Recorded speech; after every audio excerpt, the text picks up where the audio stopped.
کہ بجائے اگر پیپلز پارٹی کے وہ جو دوسرے لوگ ہیں جن کا آپ ذکر کر رہے ہیں، عمران خان، آپ ان کا ذکر کرتے ہوئے پریشان کیوں؟ میں کہہ رہا ہوں مذہبی جماعتیں یا باقی لوگ آپس میں طے کر لیں گے کہ کس کو کہاں بٹھانا ہے، اس کو خود ڈسکوالیفائی کروایا جائے گا۔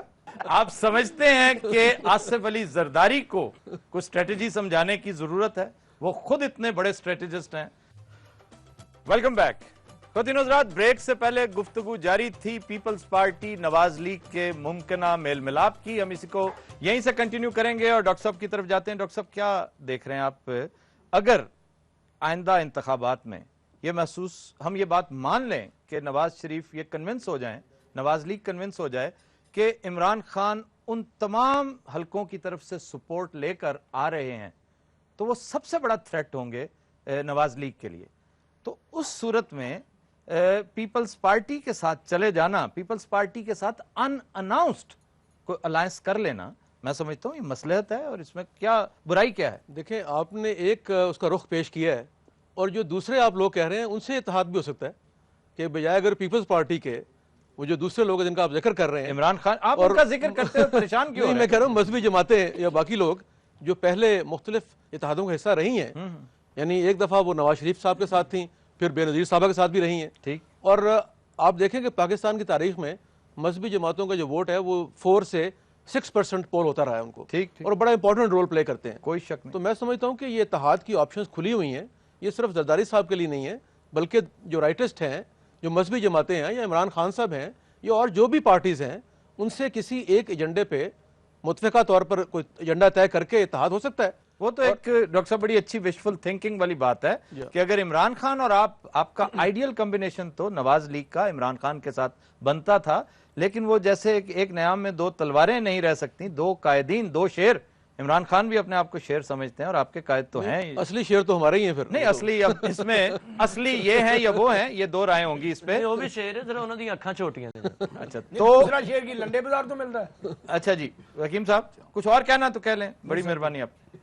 وہ ڈاکٹر صاحب یہ کہ اس وقت جو نظر آ رہا ہے نا، وہ میں اصل میں آپ کے منہ میں الفاظ ڈالنا نہیں چاہ رہا، بلکہ میں جاننا چاہ رہا ہوں کہ یہ جو اسلم رئیسانی نے کہہ دیا ہے، یہ ایسے نہیں کہا، اس کے پیچھے کیا عوامل ہیں؟ گو کہ کسی حد تک اسے نیوٹرلائز کرنے کی کوشش کی ہے احسن اقبال صاحب نے، آپ فورس ہی کیا کر رہے ہیں؟ مجھے صرف اپنی میں تو یہ سمجھ رہا ہوں کہ جو پریزنٹ صورتحال ہے، جو طریقہ کار حکومت کا ہے، یا جس طرح سے حکومت کی جا رہی ہے، اس کو پاکستان کے عوام نے مسترد کر دیا، تو اب اس کو تبدیلی لانے کے لیے موجودہ حکومت کے خلاف ہی بات کرنی پڑ رہی ہے ہمیں، اور وہی کرنی ہوگی۔ اور میں یہ سمجھتا ہوں کہ جیسے میں نے پہلے کہا ہے کہ یہ اف اینڈ بٹ کے ساتھ ہی مسئلہ حل ہوگا، اس کے بغیر یہ مسئلہ حل نہیں ہوگا۔ ڈاکٹر صاحب ابھی بھی آپ نے بڑے ابہام سے کام لیا ہے کہ بات آپ کے قائدین کل ملاقات کرتے نظر آ رہے ہیں، اور عین ممکن ہے کہ کوئی، میں پھر کہہ رہا ہوں کہ غیر اعلانیہ انتخابی الائنس وجود میں آ جائے۔ نہیں، جو آپ بتا رہے ہیں کہ ملاقات کر رہے ہیں، تو اعلان بھی وہی کریں گے اس بات کے بارے میں، اگر کچھ کریں گے تو۔ اگر وہ ملاقات کر رہے ہیں، آپ کو ہوتا نظر آ رہا ہے کوئی ایسا؟ مجھے تو ہوتا نظر نہیں آ رہا ہے کوئی ایسا فی الحال۔ میں ایک مبصر کے حوالے سے بات کروں گا، یہ میری اپنی اوپینین نہیں ہے۔ کہا یہ جا رہا ہے کہ یہ جو انڈکلیئرڈ الائنس یہ آپس میں کرنے جا رہے ہیں دونوں بڑی جماعتیں، عین ممکن ہے کہ یہ نامینیٹ کریں گے لوگوں کو، اب ٹکٹیں دیں گے، آپس میں طے کر لیں گے کہ کس کو کہاں بٹھانا ہے، اس کو خود ڈسکوالیفائی کروایا جائے گا، کوئی نہ کوئی ایسا میکنزم اختیار کیا جائے گا۔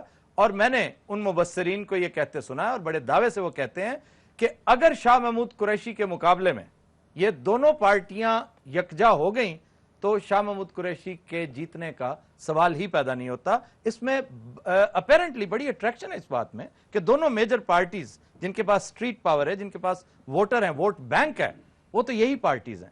دیکھیں آفتاب صاحب، جس طرح آپ خوبصورت لکھتے ہیں، ویسے آپ نے خوبصورت افسانہ پیش کیا ہے، اچھا، جس کا ابھی تک حقیقت سے کوئی تعلق نہیں ہے، لیکن جو آپ اسٹریٹجی بتا رہے ہیں، یہ تو آپ ایک لائن دے رہے ہیں بڑی اچھی کہ اگر ہم نے کسی کو ہرانا ہے تو کس طرح ہرانا ہے، تو میرا خیال میں اس پہ ہمیں غور کرنا چاہیے۔ ڈاکٹر صاحب آپ سمجھتے ہیں کہ آصف علی زرداری کو کوئی اسٹریٹجی سمجھانے کی ضرورت ہے؟ وہ خود اتنے بڑے اسٹریٹجسٹ ہیں، انہوں نے بڑی اسٹریٹجک مووز کی ہیں اور پورے ملک کو پچھلے 4.5 سال سے آگے لگایا ہوا ہے، تمام اداروں کو اپنی ٹیون پہ نچا رہے ہیں۔ آپ کے قائد کو 1 سے زائد مرتبہ انہوں نے انگلیوں پہ نچایا ہوا ہے۔ دیکھیں بات یہ ہے کہ عہدے جو ہوتے ہیں نا، وہ عزت کی علامت ہوتے ہیں۔ اگر آپ عہدے پہ فائز ہو جائیں اور عزت کھو دیں تو اس عہدے کا فائدہ نہیں ہے. لیکن ہمارے قائد کی جو آپ بات کر رہے ہیں وہ ایک اسٹیٹ آدمی ہیں. انہوں نے جب قرآن پہ حلف دیا, وعدہ کیا, کسی نے کوئی بات کی تو وہ مان لیتے ہیں جب تک انہوں نے دھوکہ نہیں کھایا. تو میں سمجھتا ہوں کہ انہوں نے ملکی مفاد میں یہ دھوکہ کھایا ہے, اور اسی بات پہ وہ اب کہہ رہے ہیں کہ جناب اپنے وعدے پورے کریں, اور جو آپ نے ہم سے وعدے کیے تھے زبانی یا تحریری, ٹھیک, ان پہ عمل درآمد کریں. Thank you very much. آپ نے بات کر دی بالآخر کہ اگر ان وعدوں کو آج بھی ایفا کر دیا جائے, ان پر عمل درآمد کر لیا جائے, تو یہ دونوں قوتیں یکجا ہو سکتی ہیں. یہ آج کی یہ آپ نے ایڈ کیا, اس میں آخری فکر آپ نے ایڈ کر دی. یہ بریکنگ نیوز ہو سکتی ہے, انالیسس ہو سکتی ہے.